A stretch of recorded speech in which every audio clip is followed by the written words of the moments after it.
नमस्कार।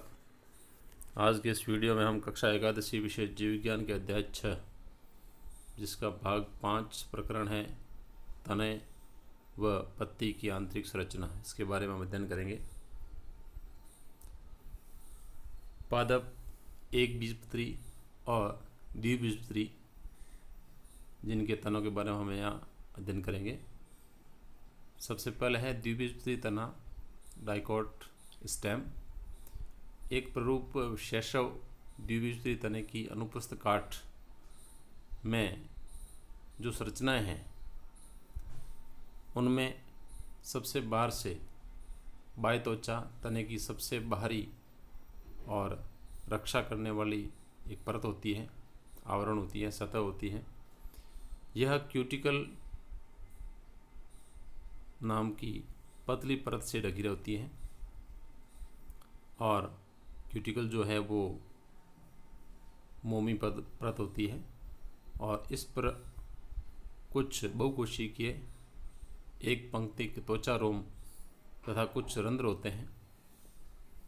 ये त्वचारोम और रंध्र और इनका भी इन पादपों के लिए अलग अलग महत्व होता है।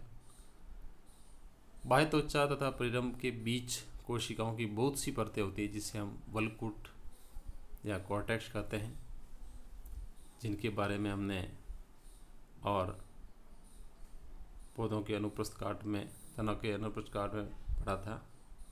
इसके भी 3 क्षेत्र होते हैं।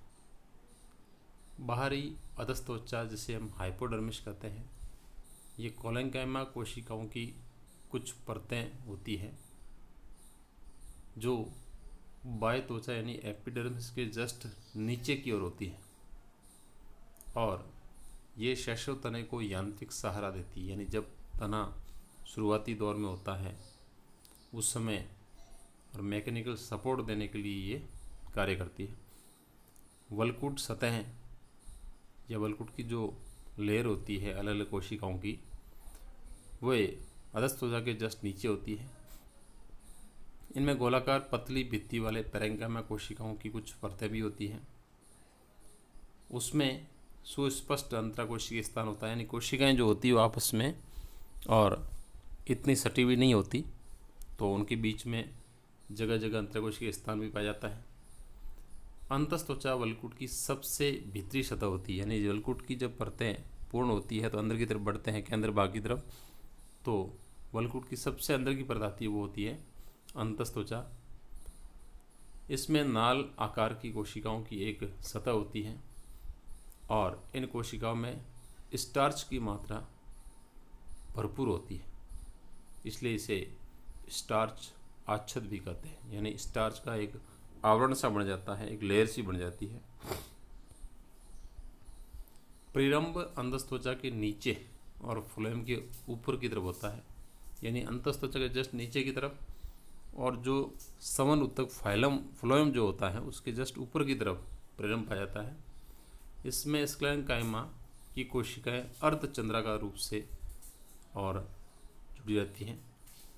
समन मंडल जिसमें जाइलम और फ्लोएम होते हैं, इनके बीच में अरीय रूप से विन्यस्त पैरेंकाइमा कोशिकाओं की कुछ लेयर होती है जिसे हम मज्जा किरणें कहते हैं। और मज्जा जो कि पित्त होता है सबसे केंद्र भाग में, वहाँ से ये निकलती है।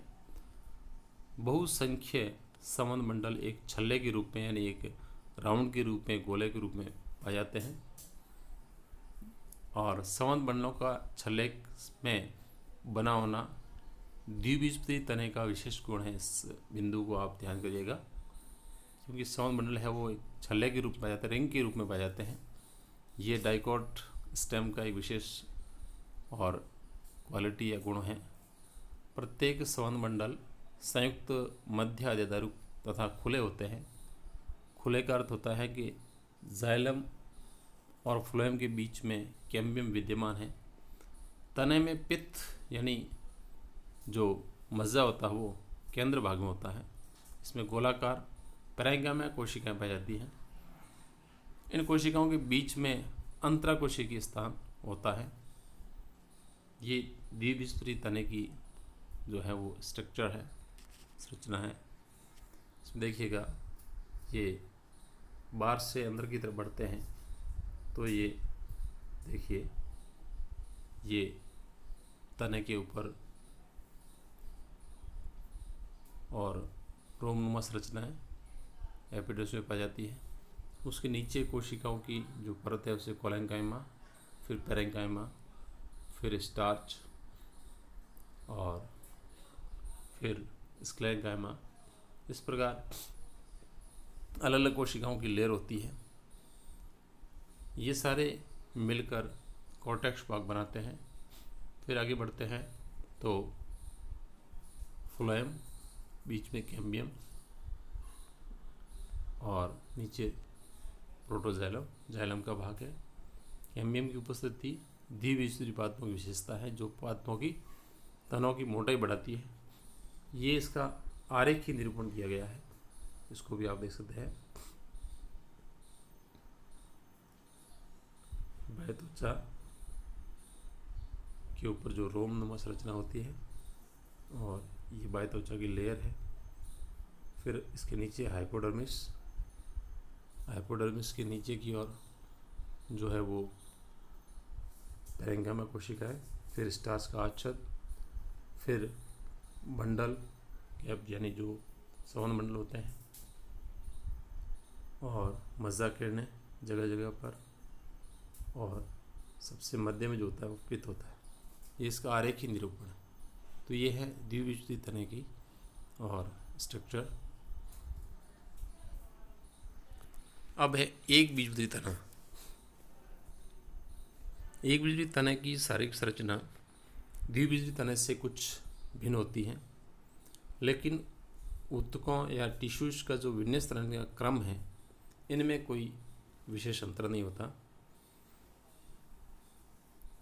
इसके बारे में आगे जो डायग्राम दे रखा है उसमें विन्यास करने का क्रम और किस प्रकार जुड़े रहते हैं उसमें दिखाया गया है, जिसके बारे में अध्ययन करेंगे।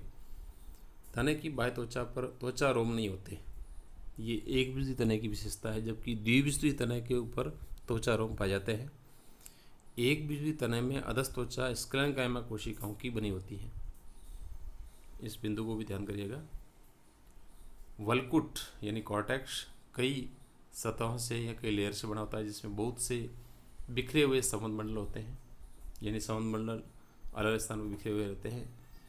इनके संवहन मंडल के चारों ओर स्क्लेरेंकाइमा बंडल आच्छादित होता है, जिनकी विशेषता है। और संवहन बंडल संयुक्त तथा बंद होते हैं, अर्थात जाइलम और फ्लोएम के बीच में कोई प्रकार का कैम्बियम नहीं होता। परिधीय संवहन बंडल प्राय छोटे होंगे, यानी जो बाहर की तरफ होते हैं। केंद्र भाग के संवहन बंडल बड़े होते हैं। संवहन बंडल में फ्लोएम पेरेंकाइमा नहीं होती, ये इनकी विशेषता होती है। एक बीजपत्री और पादपों के तने में फ्लोएम पेरेंकाइमा संवहन बंडल में नहीं होती हैं, ध्यान करिएगा। इसमें जल रखने वाली गुहिकाएँ होती हैं, यानी जिसमें जल संग्रहित रहता है। यह है एक बीजपत्री तने की स्ट्रक्चर, इसमें आप देख सकते हैं। और इसके ऊपर कोई त्वचा रोम नहीं है। फिर बाह्य त्वचा, उसके नीचे हाइपोडर्मिस और ये संवहन मंडल जगह जगह बिखरे होते हैं, ये देखिएगा। और ये बीच में जो टिश्यूज की सेल्स दिखाई दे रही है, ये सारी कोशिकाएं भ्रूण ऊतक बनाती हैं। और आरेखीय निरूपण देखिएगा। बाह्य त्वचा, उसके नीचे हाइपोडर्मिस, फिर जगह जगह ये संवहन मंडल, जो परिधि पर संवहन मंडल छोटे होते हैं, केंद्र भाग की तरफ पर देख सकते हैं आप, ये बड़े होते हैं, परिधि पर छोटे छोटे होते हैं। और बाकी वाला खाली भाग जिसमें कोशिका पाई जाती है, ये भ्रूण ऊतक बनाती है। इस प्रकार ये एक बीजपत्री तने की संरचना है जो द्विबीजपत्री से काफ़ी भिन्न होती हैं। अब है पृष्ठाधार द्विबीजपत्री पत्ती। पृष्ठाधार पत्ती के फलक की लंबवत जो काट होती है उसमें तीन प्रमुख भाग होते हैं: बाह्य त्वचा, पर्ण मध्योतक और संवहन तंत्र। बाह्य त्वचा जो ऊपरी सतह, यानी पत्ती की दो लेयर होती है, ऊपर की ओर और नीचे की ओर। तो ऊपरी सतह जो होती है अभ्यक्ष बाह्य त्वचा, तथा निचली सतह यानी अपाक्ष बाह्य त्वचा, इसको घेरे रहती है। ये बाह्य त्वचा की लेयर दोनों तरफ होती है और इसके ऊपर क्यूटिकल एक परत पाई जाती है। निचली बाह्य त्वचा पर ऊपरी सतह की अपेक्षा रंध्र संख्या में अधिक होते हैं। कारण ये होता है कि अगर ऐसा नहीं होता तो इन पादपों से जल की हानि बहुत ज़्यादा होती, इसलिए निचली सतह पर रंध्र अधिक होंगे जो कि सूर्य के सम्मुख नहीं होती, जबकि सूर्य के सम्मुख ऊपरी सतह होती है, उस पर रंध्र कम होते हैं। ऊपरी सतह पर रंध्र या तो कम होंगे या फिर नहीं हो सकते हैं। ऊपरी और निचली बाह्य त्वचा के बीच सभी ऊतकों को पर्ण मध्योतक कहते हैं, मेसोफिल टिश्यू कहते हैं। जो बाह्य यानी ऊपर वाली सतह और नीचे वाली सतह के बीच में जो ऊतक पाए जाते हैं। पर्ण मध्योतक जिसमें क्लोरोप्लास्ट यानी हरित लौह पाया जाता है, प्रकाश संश्लेषण करते हैं, पैरेन्काइमा कोशिकाओं से बनते हैं और इसमें दो प्रकार की कोशिकाएं होती हैं, खम्ब पैरेन्काइमा और स्पंजी पैरेन्काइमा। ये दो प्रकार की कोशिकाएं पर्ण मध्योतक में पाई जाती हैं।